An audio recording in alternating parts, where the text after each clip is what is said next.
Halo, sahabat milioners ya, member-member MC dimanapun Anda berada. Ya, hari ini saya pengen sharing satu hal yang menurut saya sangat penting sekali dan mungkin jarang ada yang memikirkannya. Ya, biasanya kalau diajarin mungkin berasa, oh oke, oke, oke, oke gitu ya. Dan tadi pagi saya baru saja mendapatkan sebuah, tadi pagi lah ya, tadi jam 11 setengah 12-an gitu ya, dapat sebuah chat yang bertanya gini, pagi kok, maaf mau tanya, apa sih atau gimana caranya biar closing setiap hari? Gitu. Nah, seperti jawaban para leader-leader Anda pastinya, ya, ya pas jawabannya sama, lakukan 7 kebiasaan victorious person, Pak, nggak ada obat, saya bilang gitu. Terus dijawab, siap kok, kamu siap. Terus saya nanya lagi, entah kenapa tadi, mungkin karena saya lagi di toilet ya, jadi ide tuh banyak gitu ya. Tiba-tiba muncul sebuah pikiran, saya bahas ini lagi, nggak ada pertanyaan lanjutan, Pak. Misalnya, kenapa mesti begitu? Kenapa mesti melakukan 7 kebiasaan victorious person? Intinya kayak gitu. Ya. Nah, mungkin ternyata juga banyak yang belum tahu kenapa mesti melakukan 7 kebiasaan victorious person biar bisa closing setiap hari. Nah, di video ini akan menjawab itu semua. Mudah-mudahan bisa menjawab itu semua. Ya, teman-teman ya. Kenapa nggak live aja kok? Biar banyak.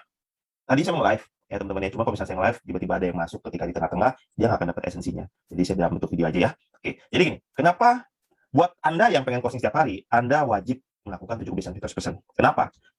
Sebelum saya jawab kenapa, saya kasih tahu dulu nih, 17 itu apa aja. Ya, pertama adalah paket minimal 3 program setiap hari, kedua promosi minimal 10 kali setiap hari, ketiga ada presentasi minimal 1 kali setiap hari, keempat adalah meningkatkan kapasitas minimal 15 menit setiap hari, yang kelima adalah menghadiri dan mengikuti setiap pertemuan, yang keenam adalah edifikasi, konsultasi, dan cross training, 3 prinsip dasar, yang ketujuh adalah berpikir bersikap dan berkata-kata yang positif. Nah, mengapa Anda wajib melakukan 7 kebiasaan fitur ini? Yang pertama, kebiasaan pertama, kita bahas singkat ya.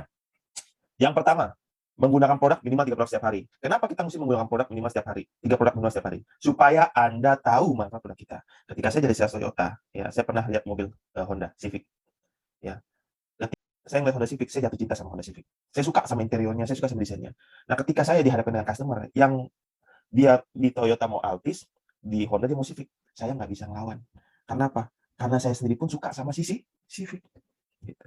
Nah, kenapa Anda kalau mau jual setiap hari, closing setiap hari, Anda perlu pakai produk ini 3 produk. Supaya Anda jatuh cinta sama produk kita.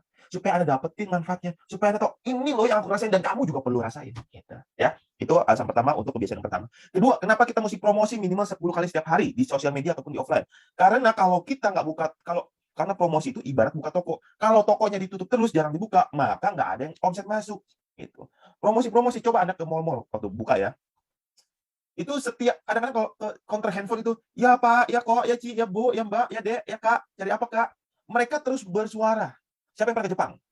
Oh, siapa yang pernah ke Korea?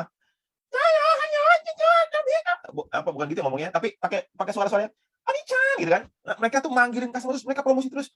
Udah ada yang namanya di dalam udah ada showcase segala macam, tapi dia tetap keluar bawa belanjaannya, dikasih ke orang, "Ini ada promo ini, ada promo ini." Itulah fungsinya untuk promo, untuk mengundang orang, leads-leads baru, daftar nama baru untuk datang kepada Anda, gitu ya. Itu tujuan yang kedua. Yang ketiga, menggunakan presentasi minimal 1 kali setiap hari. Kenapa kita mesti presentasi? Anda kalau masuk ke toko, ya kalau didiemin sama yang punya toko, Anda merasa gimana? Merasa dicuekin kan? Iya, sama. Ketika prospek nanya sama Anda cuekin, Anda jawab setengahnya, mereka akan merasa dicuekin. Makanya Anda perlu untuk presentasi. Kalau Anda datang ke toko, misalnya toko kosmetik, baru lihat lipen, cari apa Kak? Oh ini lipen ini bagus Kak, dia warnanya gini gini gini gini. Kok pengalaman Kak? Enggak, ini bayangan saya doang. Ya. Jadi presentasi itu adalah untuk membantu orang mempercepat proses pengambilan keputusan. Mereka sudah lihat promosi Anda, mereka sudah lihat iklan Anda, tapi ketika Anda tidak jelaskan ke mereka, tidak presentasi kepada mereka, mereka tidak memiliki sesuatu yang mendorong mereka untuk membeli, gitu. Tapi dengan Anda presentasi kepada mereka, dengan Anda presentasi, maka ada proses yang namanya handling objection, ya kan? Sorry, find the problem, giving solution, handling objection, dan itu akan membantu mereka untuk mengambil sebuah keputusan dan akhirnya membeli sama Anda. Kalau mau closing setiap hari, maka presentasi setiap hari. Ingat seperti jurus tape. Presentasi belum closing, besoknya tetap presentasi lagi, ya. Belum closing, besok presentasi lagi, belum closing, presentasi follow up, ya kan. Yang kemarin-kemarin closing. Bikin tape gitu kan, hari ini bikin, besok belum jadi. Hari ini bikin, hari ini belum jadi. Besok belum jadi, lusa belum jadi. Hari ketiga, hari keempat jadi. Nah, supaya bisa jadi tape setiap hari, apa yang perlu dilakukan? Bikin tape, bikin tape, bikin tape, bikin tape jadi, bikin tape jadi, bikin tape jadi, bikin tape jadi. Kayak gini gambarnya. Bikin tape, bikin tape, bikin tape, bikin tape, yang ini jadi, bikin tape, yang ini jadi, bikin tape, yang ini jadi, bikin tape, yang ini jadi. Sehingga apa? Setiap hari ada tape yang jadi. Itu alasan ketiga. Yang keempat adalah apa? Meningkatkan kapasitas. Minimal 15 menit setiap hari. Bisa belajar apapun juga. Kok kenapa mesti belajar apapun juga? Kenapa mesti belajar tentang marketing? Kenapa mesti belajar tentang leadership? Kenapa mesti belajar tentang manajemen? Padahal katanya di bisnis MC kalau mau sukses cuma kuasai 4 hal. Basic step, 4P, fitur persen sama dengan mindset. Yes, ini dasarnya. Nah, ilmu-ilmu yang Anda tingkatkan kapasitas itu baca buku, dengar kaset, dengar audio pembelajaran, nonton YouTube pembelajaran, itu fungsinya adalah untuk apa? Untuk membantu Anda meningkatkan skill Anda dalam hal mengerjakan keempat hal ini. Untuk naikin kapasitasnya. Oke, presentasi, ya kan, bisa presentasi, bisa. Nah, dengan Anda belajar public speaking, Anda akan bisa presentasi dengan lebih baik. Oke, promosi bisa, dengan belajar cara ngedit-ngedit, Canva lah, Instagram, belajar Instagram inilah, Facebook apalah, akan membantu Anda melakukan promosi dengan lebih baik, gitu. Itu fungsinya, meningkatkan kapasitas minimal 15 menit setiap hari. Kebiasaan yang kelima adalah apa? Menghadiri dan mengikuti setiap pertemuan. Kenapa itu penting kok? Karena dengan menghadiri dan mengikuti setiap pertemuan, Anda akan ketemu orang gini, "Ah, saya tahu tuh, saya punya teman yang sudah jalan bisnis MLM tapi akhirnya nggak jalan. Oh ya, dia dia kenapa nggak jalan? Dia jalannya ya begitulah, bagi dia susah."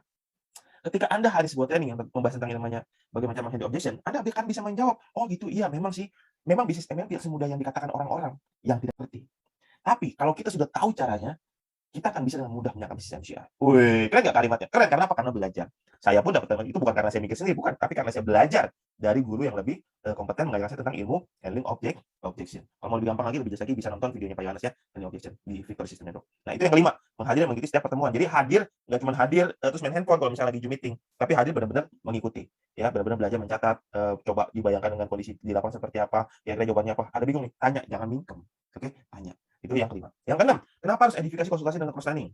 Ya, edifikasi jelas, Anda perlu edifikasi produk, jangan sampai nanti Anda posting di sosial media Anda, "Apaan nih biogas cuma kaca doang?" Lah, itu namanya disedifikasi, betul nggak? Ya, terus, konsultasi, kenapa itu penting? Karena konsultasi akan membantu Anda menemukan jawaban yang lebih cepat. Yang penting Anda sudah mikir dulu, dan konsultasilah kepada leader yang terdekat, yang leader aktif yang terdekat, supaya apa? Gampang mantaunya, ya, gampang kerjasamanya. Nah, ini tujuannya loh, ya. Kenapa mesti? Jadi kalau misalnya ketemu masalah, problem di lapangan, tanya langsung, "Pak, Bu, ini gimana maksudnya? Kok bisa kayak gini? Apa yang perlu aku lakukan? Gini gini gini." Nah, habis itu dilakukan, oke?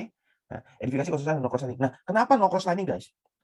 Boleh saya katakan saya sudah kehilangan banyak member gara-gara cross-lining, ya, banyak, ya, dan banyak yang hampir hilang member-membernya karena cross-lining. Karena apa? Ini udah jadi hukum alam ya teman-teman ya. Kita nggak usah bahas tentang bisnis MLM ya, kita nggak usah bahas tentang bisnis NCI. Kita bahas yang namanya kayak, hubungan pribadi.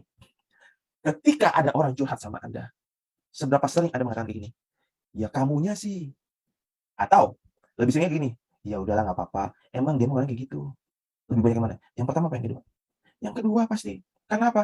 Karena udah habit orang itu jaga perasaan, orang Indonesia itu jaga perasaan, gitu, ya kan. "Iya nih aku gini gini gini sama leader-ku nih."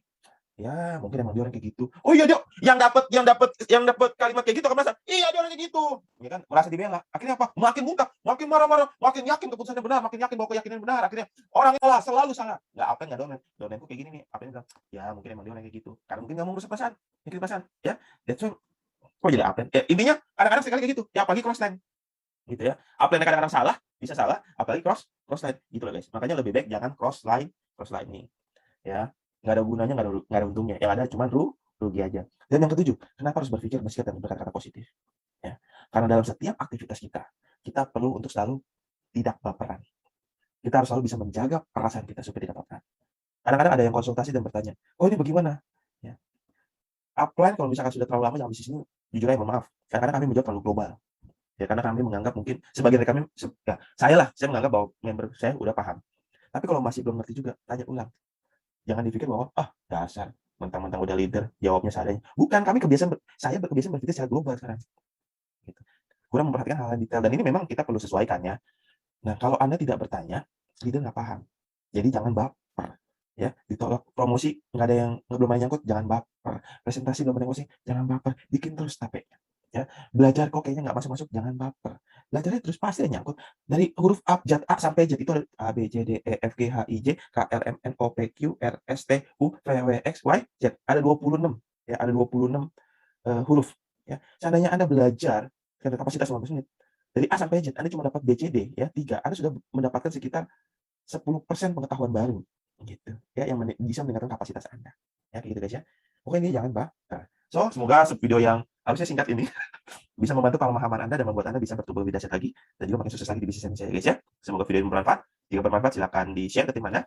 Ya, don't forget to like and subscribe YouTube channel saya, bukan yang ini ya. Ini kan kita share di Facebook. Oke, semoga bermanfaat dan sukses buat kita semua. Deadlift it, MCI. Together we